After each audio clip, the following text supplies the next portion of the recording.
kayo ng Punday. Ayan, magandang araw po, sir. Ayan, maano nyo kung pagpakilala po kayo at kung ano po ang posisyon at tinatakbo po?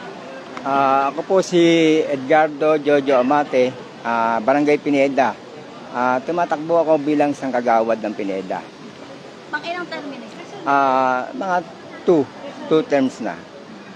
Kagawad, ano po ang nag-inspire sa inyo para po kayo ay tumakbo bilang kagawad? Kasi ang nakalagay sa aking tarpaulin ng yung yung pagtulong.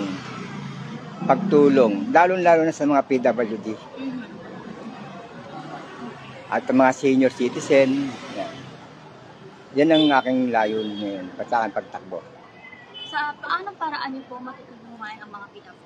Siguro kung sakaling papalarin po ako, doon ko sila matutulungan. Siguro kahit matalo o manalo, handa naman akong tumulong sa kanila. Ayan, mensahe po para sa mga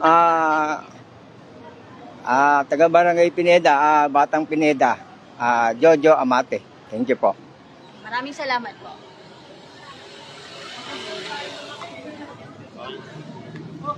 Asan?